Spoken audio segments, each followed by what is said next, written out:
Hello दोस्तों, जय तुम संस्कृता। आप लोगों का मेरे चैनल हमारी संस्कृत में स्वागत है। और आप मैंने जो पिछली वीडियो डाली है उसमें जो है आप लोगों का प्यार देखते हुए मैंने सोचा जब तक मेरे पास चीजें नहीं है तब तक मैं जो है ऐसी वीडियो डालूं, क्योंकि जिसको पढ़ना होगा वो हर हाल में पढ़ लेगा। तो चलिए जानते हैं। आज की इस वीडियो में हम लोग जानेंगे संस्कृत में समास। समास क्या होता है, समास का अर्थ जानेंगे, साथ ही साथ समास विग्रह के भेद और समास के जो भेद हैं या प्रकार हैं उसके बारे में भी जानेंगे। तो चलिए सबसे पहले जानते हैं संस्कृत में समास। संस्कृत में जो समास है सम उपसर्ग और अस धातु और घय प्रत्यय से मिलकर बना होता है। और जहां हमारा घय प्रत्यय लगता है वह जो है पद पुल्लिंग होता है। कहने का मतलब कि सम धन अस, सम उपसर्ग अस धातु प्लस घय प्रत्यय बराबर समास जो बना है शब्द, ये पुल्लिंग शब्द है। परीक्षा में यदि पूछ दिया जाए कि समास का लिंग क्या है तो हम बताएंगे पुल्लिंग बताएंगे। समास के बारे में कहा जाता है अनेक पदानाम एक पदी भवनम समासः। अनेक पदों का एक पद होना ही समास कहलाता है। इस अगला हमारा क्या कहा जाता है समास के विषय में, समसनम समासः, मतलब समास का संक्षेपीकरण ही समास कहलाता है। समास का अर्थ क्या होता है, समास का अर्थ होता है संक्षिप्त या संक्षेपीकरण। मतलब जो कई बातों को एक साथ कहना, जैसे हम लोग हिंदी में कहते हैं कि कई बातों को एक साथ कहना ही, वही जो है संस्कृत में जो समास है या हिंदी में भी समास है, तो कई सारे वाक्यों को एक साथ जब जोड़ के हम लिखते हैं, छोटा रूप देते हैं, उसे ही हम समास कहते हैं। कुल मिला के कहने का मतलब यही है। अब है हमारा समास विग्रह।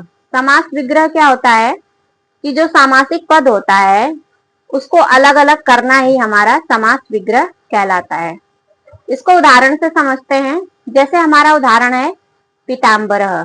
पीताम्बरः में जो है इसका जब हम समास विग्रह करेंगे तो हमारा पीताम्बरः जो सामासिक पद है इसका विग्रह बनेगा पीतम अंबरम यस्य सह।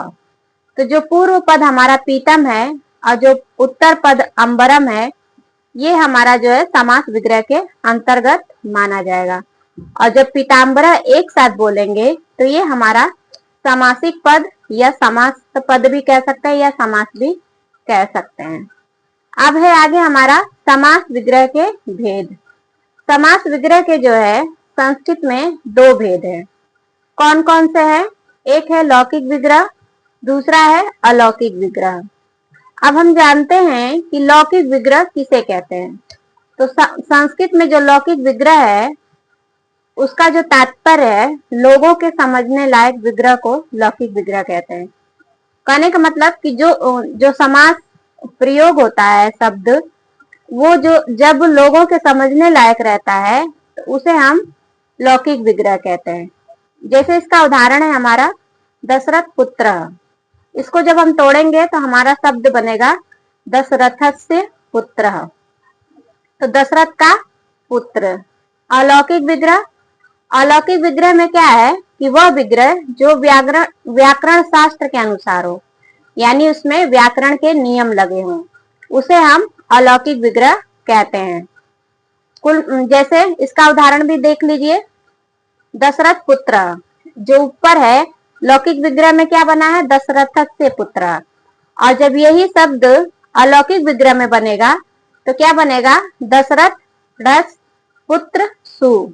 तो ये जो ढस और सु है, ये हमारा जो है शब्द रूप जो बनता है हमारा 21 प्रत्यय से मिलकर, वो ही जो है लगा हुआ है। दशरथ से जो षष्ठी विभक्ति लगा है, तो जो षष्ठी विभक्ति का ढस जो है प्रत्यय कह लीजिए वो रहता है, वही यहाँ लिखा हुआ है।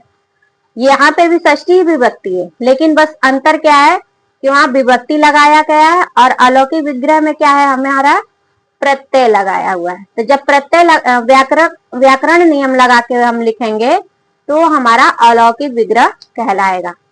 अब हम जानते हैं समास के भेद। समास के जो भेद है मैं अगली वीडियो में अगली वीडियो में अच्छे से बताऊंगी, लेकिन यहाँ पे संक्षेप रूप में आप लोग जान लीजिए। समास को जो है कुछ लोग 6 भी मानते हैं, 5 भी मानते हैं, 4 भी मानते हैं, लेकिन हमें प्रश्न के अनुसार जो है उत्तर देना है। तो हमें समास 6 कब बताना है? जब हमें कक्षा 1 से 8 तक पूछा जाएगा, तब तो हमें समास जो है 6 ही बताने हैं। 5 कब बताना है? 5 जो है हमारा लघु सिद्धांत के अनुसार बताना है। और हमारा 4 कब बताना है? 4 हमें तब बताना है जब हमारा माध्यमिक शिक्षा परिषद के अनुसार, जो हमारी बुक लगी है 9th और 10th में, व्याकरण विधि और जो टीजीटी लेवल में है, उसके अनुसार जो है पूछा जाएगा, तब हमें 4 बताना है। 4 क्यों बताना है? क्योंकि वहां पे जो है संस्कृत व्याकरण प्रवेशिका और व्याकरण विधि के अनुसार जो समास है वो प्रधानता और अप्रधानता के अनुसार बताया गया है। 4 क्यों बताया गया है? प्रधानता व अप्रधानता के अनुसार बताया गया है। तो कुल मिला के समास जो है हमारा पुल्लिंग शब्द है, और समास में जो है समास शब्द जो है सम, उपसर्ग, अस धातु और घ प्रत्यय से मिलकर बना है।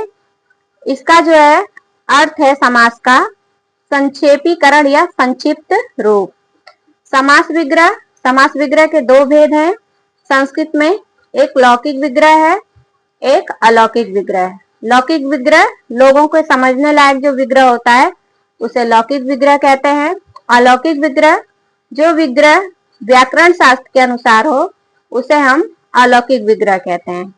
समास के भेद पूछा जाए तो प्रश्न के अनुसार हमें उत्तर देना है।